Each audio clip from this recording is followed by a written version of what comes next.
Welcome to TFP, the Theatrefolk podcast. I am Lindsay Price, resident playwright for Theatrefolk. Hello. I hope you're well. Thanks for listening.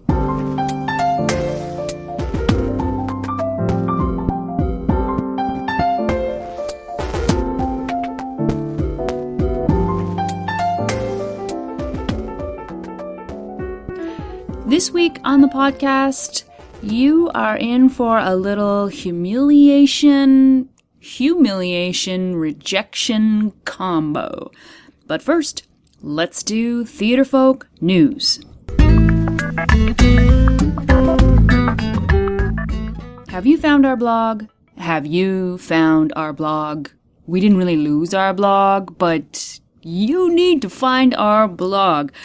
The blog is updated every day, 10 months a year. Every day, 10 months a year, there is something new for you to read, to listen to click, to look at, covering the gambit, acting posts, resource posts, writing exercises. So recently, we've been talking about, of course, the latest TFP podcast with 10 questions answered by moi.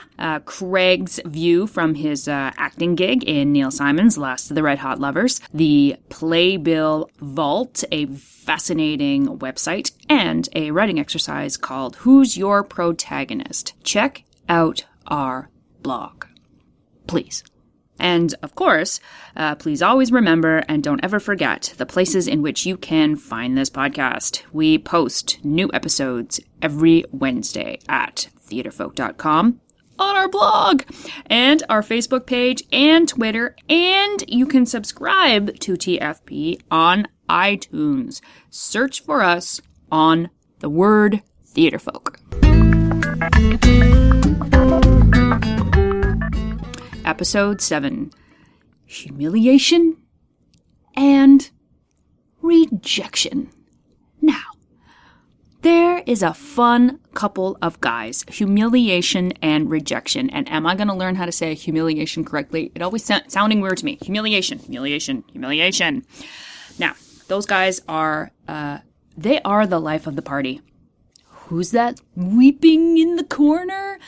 Who's that ripping up their work page by page? Who is eating an entire bag of Doritos with an Oreo chaser? Oh, them. That's just humiliation and rejection. Swell guys. And yet, for those of us in the creative fields, they are a pretty common duo. They are a common experience. They are things that happen to all of us, especially rejection. Depending on where you are in the business of show, it is possible that you are getting rejected multiple times in a day. How are we dealing with this? Sometimes it is a silent rejection, the jobs you never hear about, the jobs that just fade away. Sometimes you get a form letter. Sometimes you get really personal hate mail. More on that in a little bit. And the problem is that we can't not have a career without it. We must live with and accept rejection. If you're going to make a living, if you want a creative career, there is no such thing as sitting in the corner alone with your craft. You can do that. You can make it a hobby, and you can make it something that is purely for your own personal enjoyment. You know, it's just me and my craft in the corner, hanging out, watching movies. That is doable, but it's not a career, and it's not a job. And if you're going to take you and your craft and go out into the world, you are going to get your face slapped over and over and over again. It's going to happen. And there's a lot of different reasons why. Why an actor or a writer or a dancer gets rejected instead of hired for a project. And sometimes the rejection it's nothing that you can do, right? There's more actors than jobs.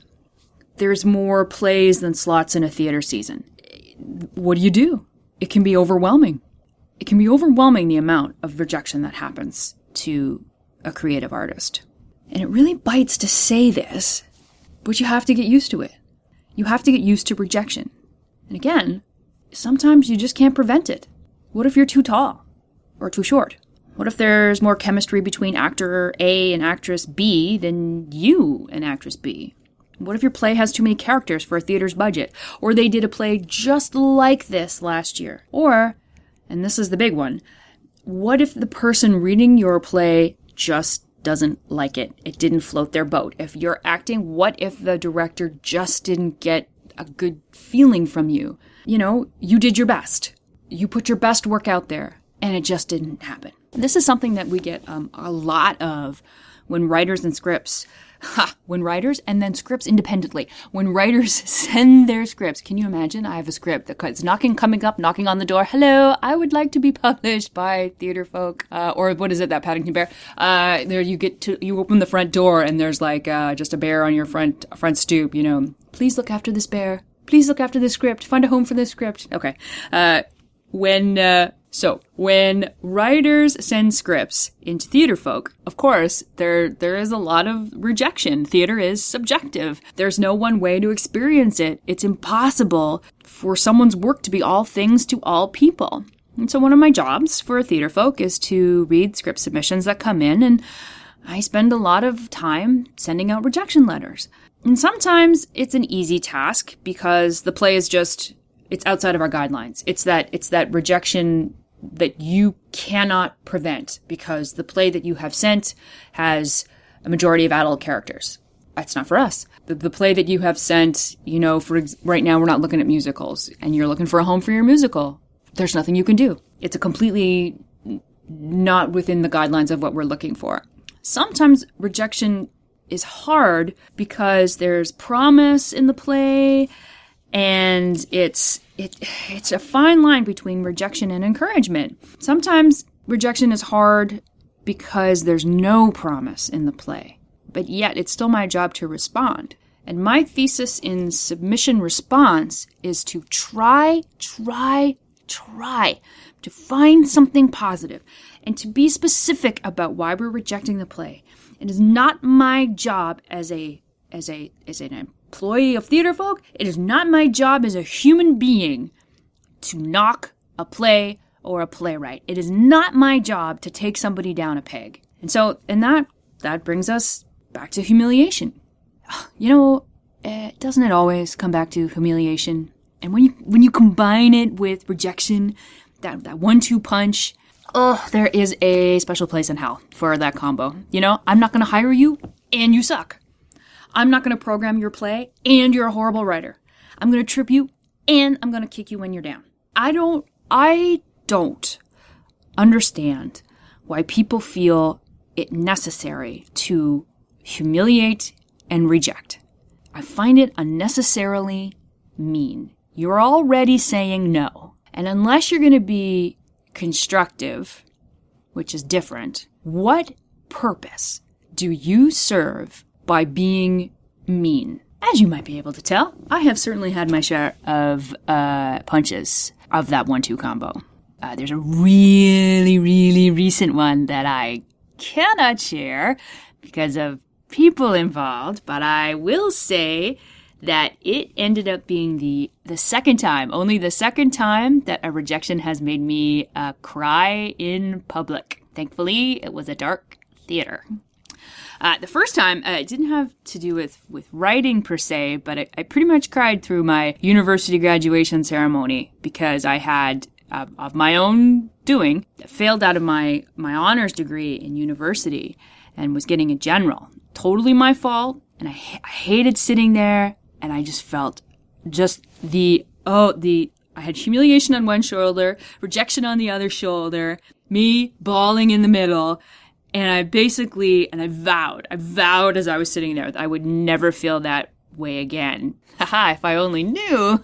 If only I knew that I would go into the arts and there were dozens of people waiting to trip me and kick me down the stairs. Okay, here's a recent one. I had a teacher tell me that my work was good enough for student directors, but not good enough for him. To my face. That was like, you're just sitting there and someone's telling you this and you're like, what? Why are you telling this to me? I don't. And I've also had the silent rejection, which I actually feel is more humiliating than the vocal ones when you send a script to somebody and they never respond. And obviously they don't like it, right? There's no reason not to respond.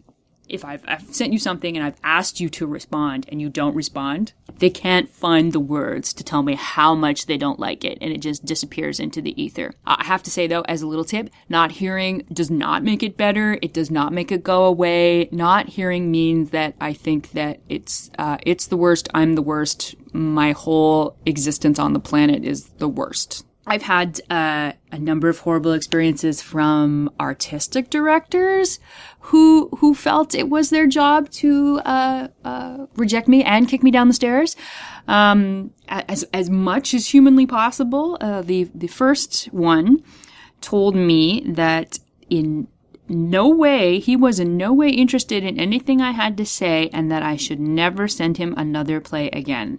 And that was literally what was on the letter that he sent me. Never send him anything again. And I have to say that when he died a couple of years later, I wasn't all that sorry. I am very ashamed to admit that I am not sorry. I wasn't sorry. Yeah. And then another AD told me that a certain play of mine could in no way be fixed through the development process offered by his company. And he ripped me twice.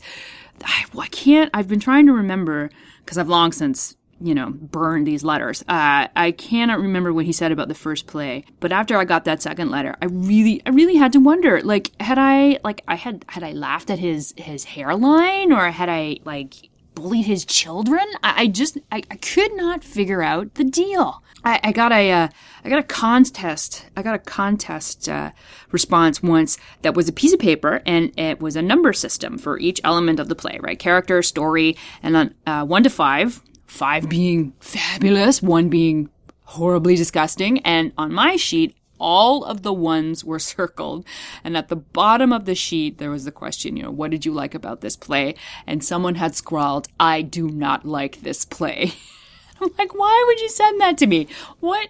Again, it was a contest. Obviously, I didn't win. Obviously, there was a reason. Whoever was reading it did not like my play. What purpose does this help? It doesn't help. It doesn't give me any constructive criticism. And I've gotten lots of constructive criticism. I don't mind.